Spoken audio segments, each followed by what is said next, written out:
There's nothing to do. What should we do? I don't know. Which big city is the most boring city in US? Well, I read on Reddit and on public forums that people are talking about Boston as the most boring city. And even some people said it's not really a city, it's a big town. So today I want to give you all the information about recreation, concerts, theaters, and what's happening in the nightlife, and then you decide if it's boring or not. This is Noune and Boston Area Homes. I talk about Boston, about suburbs, and about real estate. So if it's something that interests you, please subscribe. Hit that like button. Well, let's start with free stuff. There's a lot happening in Boston and the surrounding towns that are free, and you can find all that information in the bostoncalendar.com. About 90 events a week during the summer. Every Tuesday, 4 to 6 p.m. in the City Hall Plaza, there's music, dancing, food, local merchants, brought to you by the City of Boston. It's an outdoor free event and is kid-friendly. Every day at 5 p.m. during the summer, there are free, intimate singer-songwriter concerts in Charlestown. Every Sunday at 7 p.m., Modern Pastry Shop in North End hosts a free comedy show presented by Boston Comedy Club. Also, you can just go for a walk in the beautiful downtown, Seaport, North End, South End, or other neighborhoods at least 9 months out of the year, with pretty comfortable walking weather, and enjoy the sights, which you cannot say about many cities with much hotter weather, where you have to be inside in an air-conditioned space 7 months out of the year.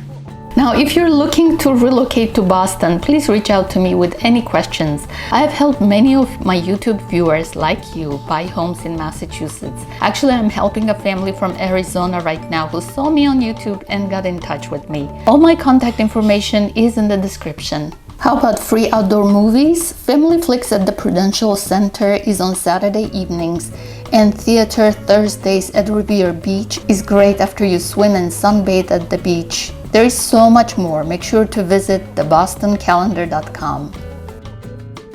There are 942 bars and nightclubs in Massachusetts, according to ibisworld.com. Bars usually open at 5 p.m. and stay open until 1 or 2 a.m.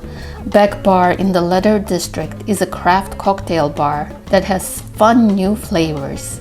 Offsuit in Somerville has an intimate atmosphere and one of the best espresso martinis in Boston.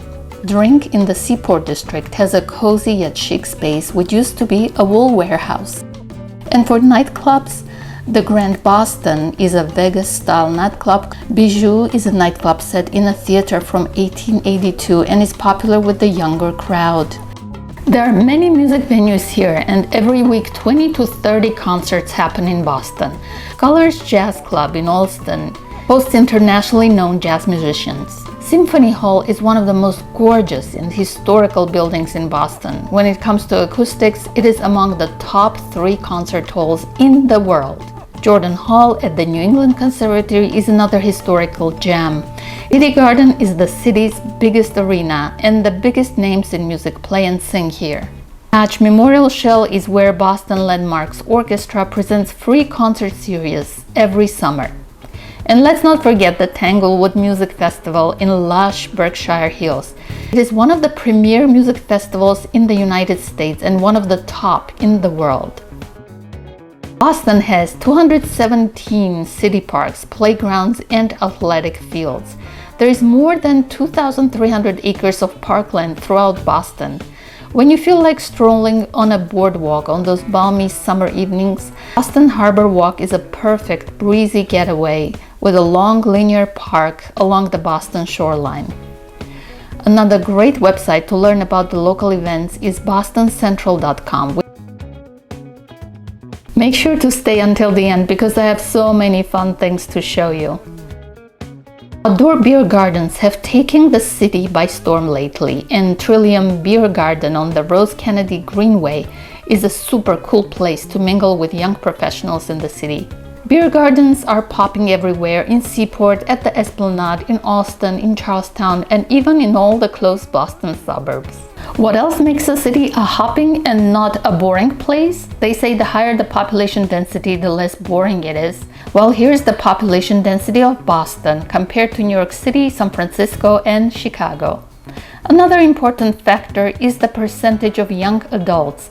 World Population Review of 2022 states that nearly 1/3 of the population in Boston are between the ages of 18 and 34. According to QZ.com, Massachusetts is the 9th state with the highest growth of young adults. US News named Boston number 18th in the 25 best places for young professionals list. Boston has the 6th strongest job market out of 150 most populous metro areas in the US. There are approximately 60 museums in Boston, including the famous Museum of Fine Arts, and there are more than a dozen theaters, most of them clustered in the Boston's theater district. Boston Opera House is home to Boston Ballet and also features top Broadway musicals. Wang Theater is a 3,700-seat theater and is the largest in the theater district. There are many festivals and more than 3,000 restaurants in Boston. Now watch my videos about living in Boston.